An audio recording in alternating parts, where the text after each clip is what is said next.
वः स्वः तत्सवितुर्वरेण्यं भर्गो देवस्य धीमहि धियो यो नः प्रचोदयात्।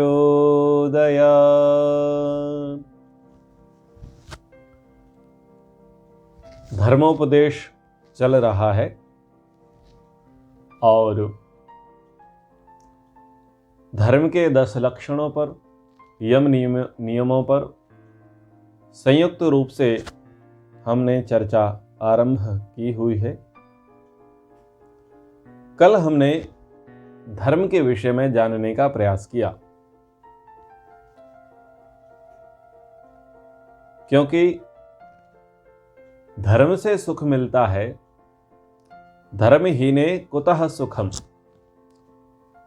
धर्म के बिना कभी भी सुख नहीं मिलता।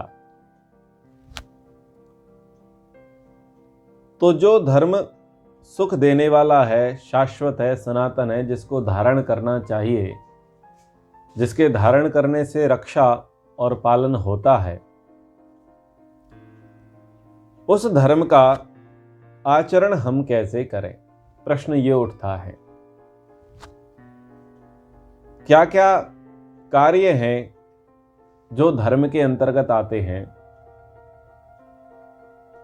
किनको करने से धर्म की अभिवृद्धि होती है और हम धार्मिक कहलाते हैं। तो हमने धर्म को धारण कर रखा है, ये हम कैसे बताएंगे? हम धार्मिक हैं या हम अधार्मिक हैं, ये हम कैसे जान पाएंगे? और किसी अन्य व्यक्ति को यदि हमें जानना हो कि ये धार्मिक है या अधार्मिक है, तो वो कैसे पता चलेगा? उसका पता चलेगा हमें यम नियम के आचरण से और धर्म के 10 लक्षणों से। तो धृति, क्षमा, दमो, अस्तेयम, शौचम, इंद्रिय निग्रह, धीर, विद्या, सत्यम, अक्रोधो, दशकम धर्म लक्षणम। ये धर्म के 10 लक्षण कहे गए हैं। इन 10 लक्षणों में जो इनका पालन करता है वो धार्मिक है, और जो इस पर चल रहा है, जिसने आत्मसात किया हुआ है, मतलब वो धर्म के क्षेत्र में उत्तरोत्तर उन्नति कर रहा है। कुछ फेर के साथ, कुछ परिवर्तन के साथ महर्षि पतंजलि ने भी 10 सूत्र दिए। 5 सूत्र व्यक्तिगत जीवन के लिए दिए और 5 सूत्र सामाजिक जीवन के लिए दिए। शौच, संतोष, तप, स्वाध्याय, ईश्वर परिनिधान, ये व्यक्तिगत जीवन के लिए बताए कि ये धर्म के लक्षण हैं, धर्म का प्रतीक चिन्ह है। और अहिंसा, सत्य, अस्तेय, ब्रह्मचर्य, अपरिग्रह, ये सामाजिक नैतिक मूल्य बताए कि इनको अपनाने से आप सामाजिक रूप से उत्तरोत्तर धर्म के क्षेत्र में उन्नति प्रगति कर सकते हैं। तो आज हमारा विषय है अहिंसा। अहिंसा का उपदेश क्यों दिया जाता है? अहिंसार्थाय भूतानां धर्म प्रवचनम कृतम। प्राणियों की हिंसा ना हो, इसलिए धर्म का प्रवचन, धर्म का उपदेश किया जाता है। कहते हैं पर उपदेश कुशल बहु तेरे। 5 नियम व्यक्तिगत जीवन के थे और 5 नियम सामाजिक जीवन के थे। व्यक्ति का दोहरा चरित्र ना हो। कुछ लोग सामाजिक जीवन में बहुत अच्छे होते हैं, परंतु वो व्यक्तिगत जीवन में उतने अच्छे नहीं होते। कुछ लोग व्यक्तिगत जीवन में बहुत अच्छे होते हैं, परंतु वो सामाजिक जीवन में उतने अच्छे नहीं होते। और धर्म ये कहता है कि आप में एक रूपता हो, अंतर ना हो, भेद ना हो। बाबा तुलसीदास कहते हैं, कथनी करनी में भेद जहां, धर्म नहीं पाखंड वहां। कथनी में और करनी में भेद जहां पर होगा उसे धर्म नहीं कहा जाएगा, उसे पाखंड कहा जाएगा। इसलिए शौच, संतोष, तप, स्वाध्याय, ईश्वर प्रणिधान ये तो व्यक्तिगत हैं, व्यक्तिगत धर्म के क्षेत्र में उन्नति करने के नियम हैं, सिद्धांत हैं, रास्ते हैं। परंतु आपका व्यवहार सामाजिक रूप से कैसा है वो देखने वाली बात है, वो देखने वाली बात है। तो सामाजिक रूप से सबसे पहली जो हमारी अग्नि परीक्षा है, जो सबसे पहला हमें टास्क दिया जाता है, जो सबसे पहला हमारी परीक्षा होती है, वो होती है अहिंसा के संबंध में, कि हमारा जो व्यवहार है वो हिंसक है या अहिंसक है। हम दूसरों के प्रति हिंसा करते हैं, इसका अर्थ यह है कि हम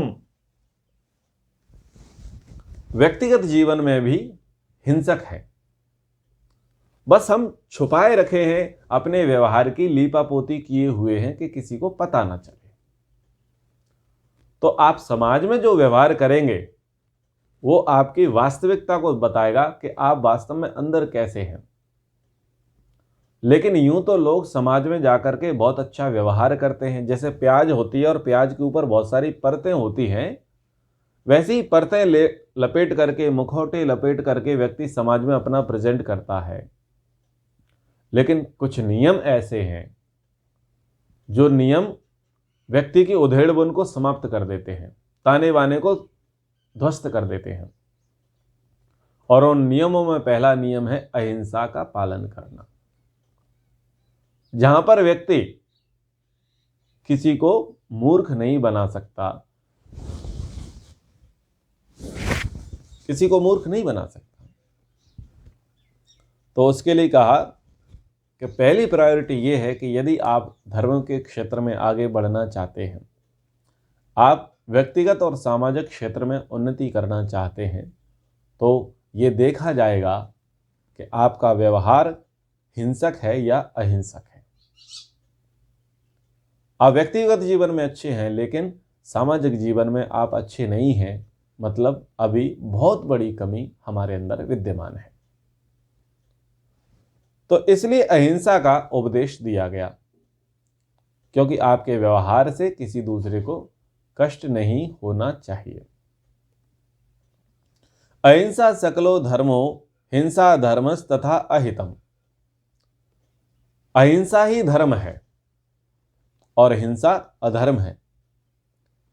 अधर्म के रास्ते पर चल करके किसी का कल्याण नहीं हो सकता, ना तो स्वयं की उन्नति प्रगति हो सकती है और ना ही अन्यों की उन्नति प्रगति हो सकती है।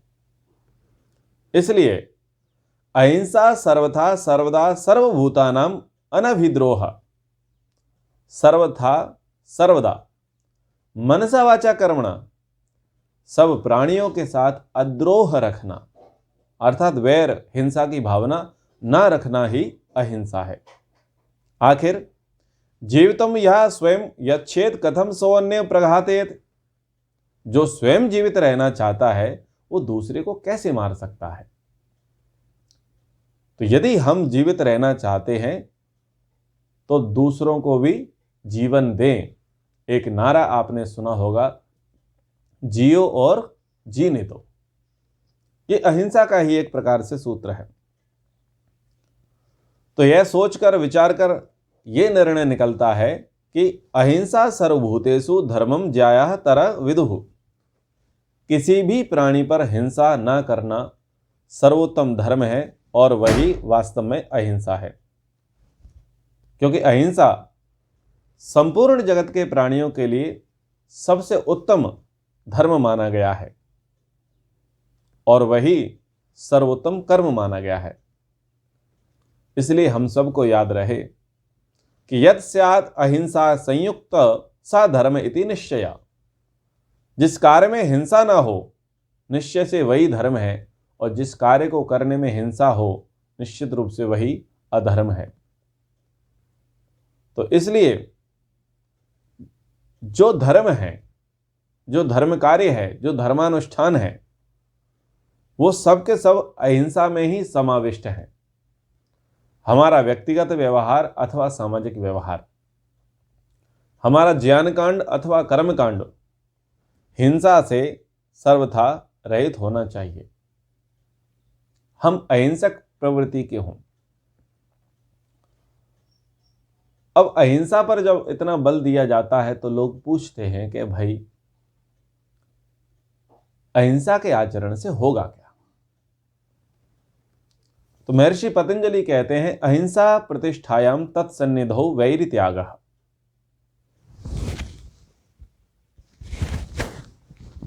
अहिंसा का आचरण परिपक्व हो जाने पर योगी का सब प्राणियों के प्रति वैर भाव छूट जाता है। उसके उपदेश को समझने वाले और उसका आचरण करने वाले का भी अपने आचरण के अनुसार अन्य प्राणियों के प्रति वैर भाव छूट जाता है। अब योग दर्शन में जो अहिंसा बताई और ये जो सूत्र कहा, उस पर हम थोड़ा सा चिंतन करते हैं। फिर समाज में जो अहिंसा का रूप है उस पर हम चर्चा करने का प्रयास करेंगे। हम गांधी की अहिंसा पर भी बात करेंगे, हम बौद्धों की अहिंसा पर भी बात करेंगे, बहुत सारे लोगों की अहिंसा पर हम बात करेंगे। पर पहले हम शास्त्रीय पक्ष अहिंसा का देख लें। तो योगाभ्यासी के लिए कहा कि अहिंसा प्रतिष्ठायाम तत्सन्निधौ वैरित्यागः। अहिंसा का आचरण परिपक्व हो जाता है तो वैर का त्याग हो जाता है। जब योगाभ्यासी शरीर, वाणी और मन से सभी प्राणियों के प्रति वैर भाव को छोड़कर प्रेम से वर्तता है और अभ्यास करते करते अहिंसा की परिपक्व अवस्था को तक पहुंच जाता है, तब सभी प्राणियों के प्रति उसका वैर नितांत समाप्त हो जाता है। और जो मनुष्य उस योगी के उपदेश को, जीवन चरित्र को समझते हैं, उसका संग करते हैं और योगी के आचरण के अनुसार अपना आचरण बनाते हैं, उनका भी वैर भाव छूट जाता है। परंतु योगी के समीप रहने मात्र से किसी का वैर भाव नहीं छूटता। ये ध्यान देने वाली बात है। बहुत सारे लोग भगवान कृष्ण को योगी मानते हैं। तो क्या कृष्ण जी की संगति दुर्योधन आदि को नहीं मिली? बार बार उनको उपदेश किया गया, समझाया गया। क्या श्री कृष्ण जी की सम्मति दुर्योधन ने मानी? नहीं मानी। मानना तो दूर की बात रही, वो तो कृष्ण जी को बंधक बनाने के लिए तक तैयार हो गए। इससे क्या सिद्ध हुआ कि यदि आप अहिंसक हैं, यदि आप योगी हैं, यदि आप अच्छे हैं, तो आवश्यक नहीं है कि आपके जो साथ रहने वाला है वो आपके साथ अच्छा व्यवहार करे, क्योंकि उसके अपने गुण कर्म स्वभाव है। स्वामी दयानंद जी का जीवन चरित्र देखते हैं, उनको भी योगी माना जाता है। उनके ऊपर तो अनेक बार आक्रमण हुए और आक्रमण की इंतहा ये हुई कि उनका देह अवसान भी हो गया। और वो जो वैर रखने वाले थे उनमें बहुत सारे लोग तो वो थे जो स्वामी जी के निकटतम रहते थे। तो योगी के, साधक के, तपस्वी के, भले व्यक्ति के निकट रहने मात्र से दूसरे व्यक्ति का वैर छूट जाए, ये संभव नहीं है। वेद में कहा, युञ्जन्ति ब्रध्न मरुषम चरंतम परितस्थुष रोचन्ते रोचना दिविः। ईश्वर को अरुष यानी हिंसा रहित कहा है। और शन्नो मित्र शं वरुण, हमें इस मंत्र में सबका मित्र भी कहा। तो यदि ईश्वर को देखते हैं तो ईश्वर कभी भी किसी भी प्राणी से बैर नहीं रखता। सदा सभी प्राणियों के प्रति वो कैसा भाव रखता है? मित्रता के भाव रखता है। और सभी के समीप ईश्वर सदा रहता है, क्योंकि वो सर्वव्यापक है। इस स्थिति में मनुष्य है, पशु है, पक्षी है, सर्प है, बिच्छू है, क्या इन सब का बैर भाव छूट जाता है? यदि ईश्वर सबके साथ मैत्री का भाव रखता है, करुणा का भाव रखता है, दया का भाव रखता है, और ईश्वर तो प्रतिक्षण सबके साथ रहता है, प्रत्येक जीव के अंदर विद्यमान है। तो समस्त प्राणियों का वैरभाव छूट जाना चाहिए था।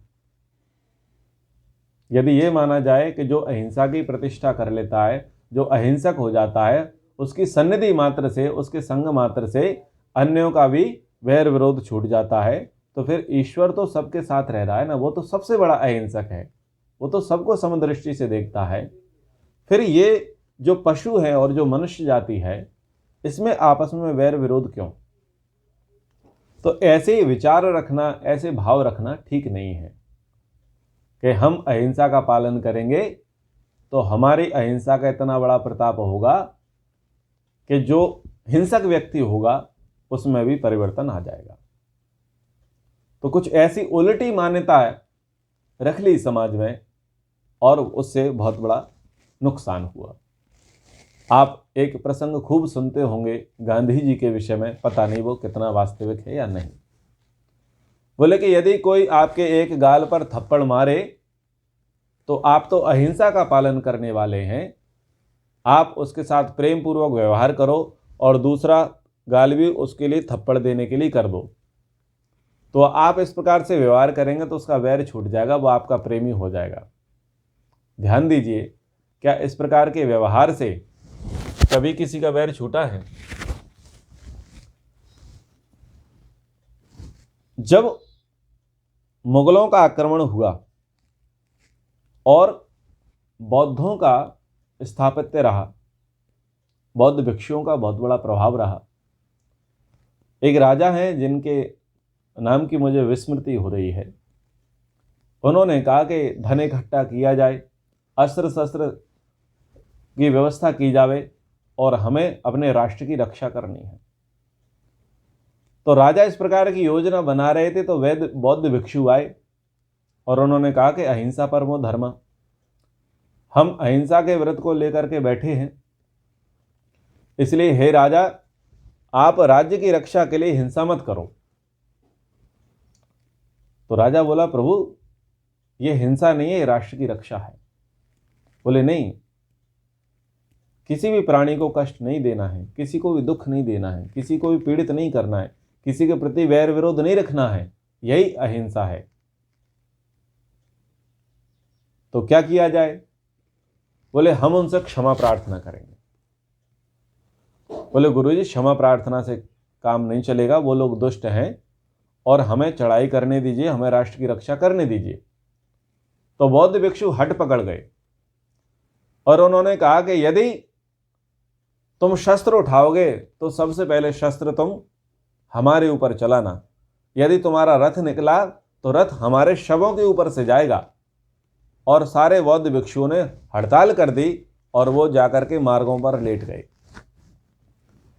राजा दुखी हुआ और अंत में उसने युद्ध करने का निर्णय त्याग दिया। बौद्ध भिक्षुओं से कहा कि बताइए क्या उपाय है? बोले हम अहिंसा व्रत को धारण करने वाले हैं और अहिंसा सबको पवित्र कर देती है, तो हम उनसे प्रार्थना करेंगे, विनती करेंगे कि यदि आपको कोई वस्तु चाहिए तो ले जाओ, परंतु व्यर्थ का रक्तपात, व्यर्थ की मारकाट मत करो। ना चाहते हुए भी राजा ने बौद्ध भिक्षुओं की बात मान ली। अब जिनके प्रति उन्होंने बात मानी, उन्होंने क्या किया? सब बौद्ध भिक्षुओं को गाजर मूली की तरह काटा, राजा को भी मारा, स्त्रियों का बलात्कार किया और राज्य पर आक्रमण कर लिया, अधिकार कर लिया। ये क्या हुआ? ये अहिंसा को ना समझने के कारण, अहिंसा की अति कर देने के कारण। तो यहां कह रहे हैं कि भाई वैर नहीं छूटेगा, आप अच्छे व्यक्ति हैं, लेकिन आपके साथ जो पास वाला व्यक्ति है, जो आपके साथ में है लेकिन आपके अनुकूल आचरण नहीं करता, आपका उपदेश नहीं सुनता, आपकी संगति नहीं करता, आपको आदर्श नहीं मानता, आवश्यक नहीं है फिर उसका वैर छूट जावे। तो हमें क्या करना है? हमें यह करना है कि हमें उनसे अपना प्रोटेक्शन करनी है, हमें उनसे अपनी सुरक्षा करनी है। और सुरक्षा करना हिंसा नहीं होती। महानुभावों, आप एक पौष इलाके में रहते हैं, अच्छे क्षेत्र में रहते हैं, सब हिलमिल करके रहते हैं, प्रेम पूर्वक रहते हैं, सौहार्द पूर्वक आपका वातावरण आपके मोहल्ले का है। दो उपद्रवी आते हैं आकर के आपके मोहल्ले में फटाके फोड़ते हैं, शराब पी करके आते हैं, हुड़दंग मचाते हैं, अथवा जो स्ट्रीट लाइट है पत्थर लेकर के उसको फोड़ देते हैं, आपकी गाड़ी के कांच तोड़ देते हैं, आपकी खिड़कियों को तोड़ देते हैं, जोर जोर से हल्ला करते हैं, चिल्लाते हैं। अब ऐसी स्थिति में आप क्या करेंगे? आप अहिंसा का व्रत धारण करने वाले हैं तो क्या करेंगे आप?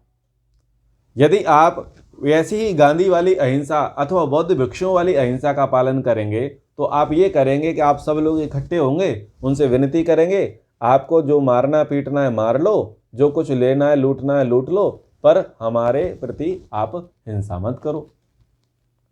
तो कायरता वाले भाव लेकर के, समर्पण वाले भाव लेकर के उन हिंसक व्यक्तियों के पास जाएंगे तो वो क्या करेंगे?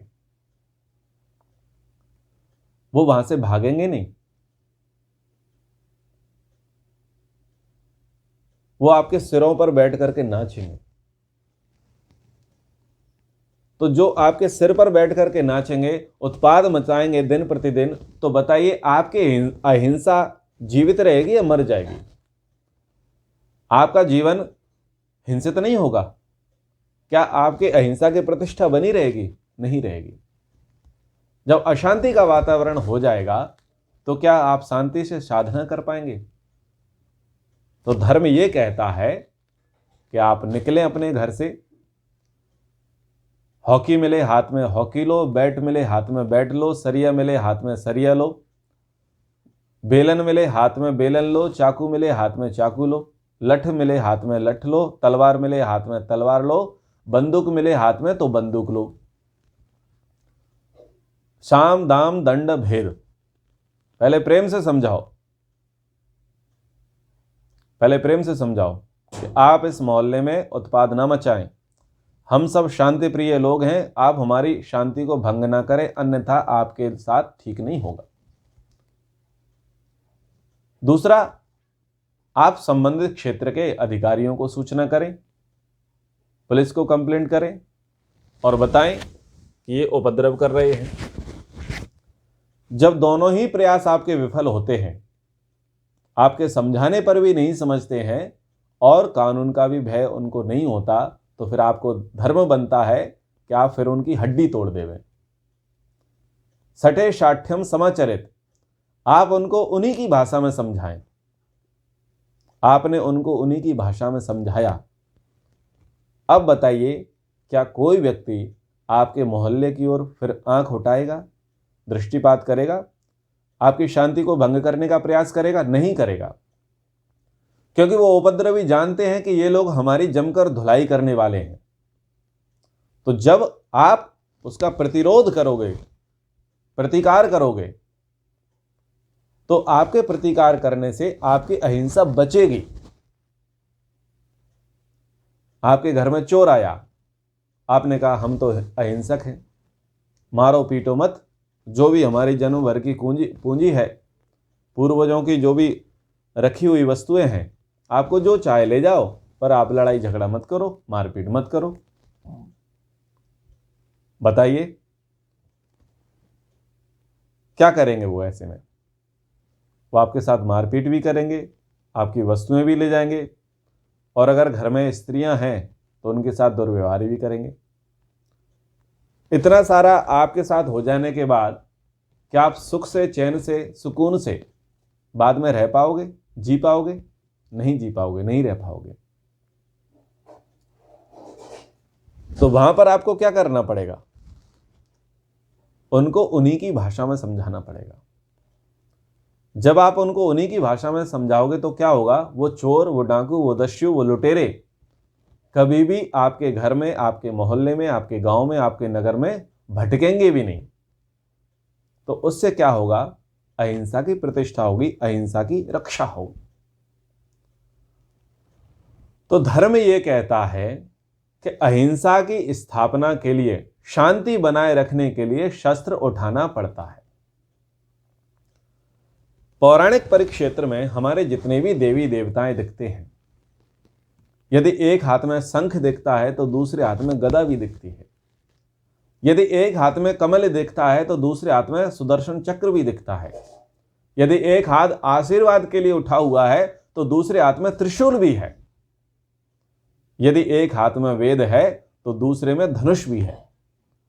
हमारे जितने भी आराध्य देवी देवता हैं पौराणिक जगत में, जिनकी मूर्तियां विद्यमान हैं, आप गौर से देखें तो वो शांति का संदेश भी दे रहे हैं और दुष्टों को दंड देने के लिए भी वो तत्पर हैं।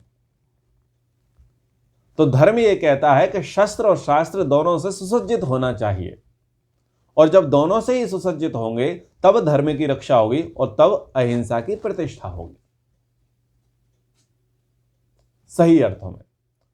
तो हम अपने इतिहास से सीखें, अपने पूर्वजों से सीखें, शास्त्र का सानिध्य प्राप्त करें और अहिंसा को सही अर्थों में जानने का प्रयास करें। तो इसका अभिप्राय यह है कि जो मनुष्य योगी के उपदेश सुनता है, सुन करके समझता है, समझ करके उसको अपने व्यवहार में लाता है और आपके आचरण के अनुसार अपने आचरण को अपनाता है, तभी उसका बैर भाव छूट सकता है, अन्यथा नहीं, अन्यथा नहीं छूट सकता। इसलिए अहिंसा की प्रतिष्ठा तभी हो सकती है जब उसको सब प्रकार से लागू कराया जाए। महर्षि व्यास जी बड़े विद्वान थे, योगी थे, ऋषि थे, वो महाभारत काल में ही विद्यमान थे। तो क्या उनकी सन्निधि मात्र से, उनके उपदेश मात्र से कौरवों का वैर पांडवों के प्रति समाप्त हुआ, अथवा पांडवों का वैर कौरवों के प्रति समाप्त हुआ, अथवा उनकी ऐषणाएं समाप्त हुई? कुछ भी समाप्त नहीं हुआ। यानी आपके अकेले अहिंसक बने रहने से कुछ नहीं होने वाला है। आप अहिंसा के पुजारी बनोगे, बनना चाहिए, लेकिन वो सामाजिक रूप से घातक है। व्यक्तिगत रूप से अहिंसा अच्छी है कि आप मन, वाणी, शरीर से, वचन से, कर्म से किसी को लेश मात्र भी कष्ट ना दो। ये धर्म है, होना चाहिए, और इसी से उन्नति प्रगति होगी। यही सर्वश्रेष्ठ धर्म है। परंतु सामाजिक दृष्टि में आप इसको लागू नहीं कर सकते। लोग आक्रमण कर रहे हैं आपकी संस्कृति पर, आपकी सभ्यता पर, आपकी मान्यताओं पर, आपकी परंपराओं पर आक्रमण कर रहे हैं। वहां पर हाथ धरे बैठना अहिंसा नहीं है, वो है कायरता, वो है नपुंसकता। तो वहां पर धर्म ये कहता है कि धर्म की रक्षा करो, उसका प्रतिकार करो, उसका विरोध करो, उन दुष्टों का तिरस्कार करो। तो इसलिए यह मानना ठीक नहीं है कि योगी के समीप रहने मात्र से शेर बकरी का, सर्प नेवले का, कौए उल्लू का, इन सब का योगी के प्रति वैरभाव छूट जाएगा और वे सभी परस्पर वैरभाव छोड़ करके मित्रता को अंगीकार कर लेंगे, स्वीकार कर लेंगे, मित्र भाव से रहने लग जाएंगे। ये संभव नहीं है।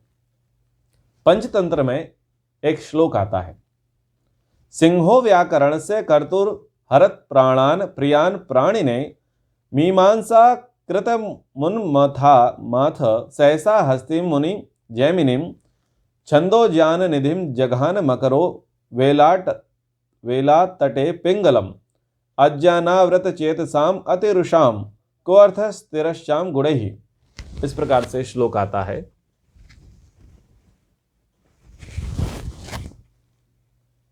जिसके भाष्य में कहा कि व्याकरण शास्त्र के जो कर्ता पाणिनि मुनि हुए, उनको सिंह ने मार डाला। मीमांसा के प्रवर्तक जैमिनी मुनि को हाथी ने कुचल दिया था और छंद शास्त्र के प्रवर्तक आचार्य पिंगल को समुद्र के किनारे किसी मगरमच्छ ने, ग्राह ने मार डाला था। तो यह सिद्ध है कि अज्ञानी, अविवेकी तथा क्रोधी पशुओं को किसी के गुणों से कोई प्रयोजन नहीं हो सकता। तो जो अज्ञानी है, अविवेकी है, क्रोधी है, मूर्ख है, चाहे वो पशु हो अथवा मनुष्य हो, आपके अहिंसक होने से उसकी हिंसा समाप्त नहीं होगी। अहिंसा की रक्षा तब होगी जब उस हिंसक की हिंसा आप खत्म कर दें, और वो प्रेम से नहीं सुधरेगा, वो दंड से ही सुधरेगा। तो नीतिकार कहते हैं, अहिंसा साधु हिंसेति श्रेयान धर्म परिग्रह, कि धर्म का पालन यदि हिंसा से होता है तो हिंसा से करो, और अहिंसा से होता है तो अहिंसा से करो, क्योंकि मूल में धर्म है, धर्म की स्थापना है, धर्म की प्रतिष्ठा है। इसलिए अहिंसा का हमें आचरण करना है। मन वाणी शरीर से किसी के प्रति भी वैर विरोध नहीं रखना है। ये हमारी आत्मिक उन्नति का लक्ष्य है। अहिंसा परम धर्म है। हमें किसी के साथ वैर विरोध, लड़ाई झगड़ा, द्वेष नहीं करना है, किसी को कष्ट नहीं पहुंचाना है। ये हमारी संस्कृति है, हमारी परंपरा है। और जब इस प्रकार से करेंगे तो क्या होगा, निर्वैर हो जाएंगे, समत्व हो जाएगा और सब लोग परमात्मा प्राप्ति की ओर अग्रसर होंगे, निर्द्वंद्व समाज हो जाएगा। लेकिन ध्यान रहे, एक पक्ष में ऐसा होना संभव नहीं है। आप अहिंसक हैं तो आपका साथी भी अहिंसक होना चाहिए। और साथी के अहिंसक आप तभी बना सकते हैं जब आप स्वयं अहिंसा का पालन करें, अहिंसा की शिक्षा दें और उसको अपने संग में रखें, उसको समझाएं, सिखाएं।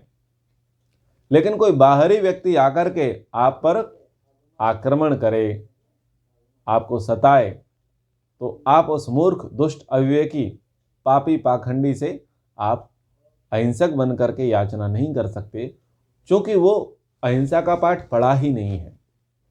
इसलिए उसको आप उसी के तरीके से समझाएं, तभी सफलता मिलेगी। तो आशा करता हूँ कुछ अहिंसा के संबंध में आपको मैं अपने विचार रख पाया, आप कुछ समझ पाए होंगे।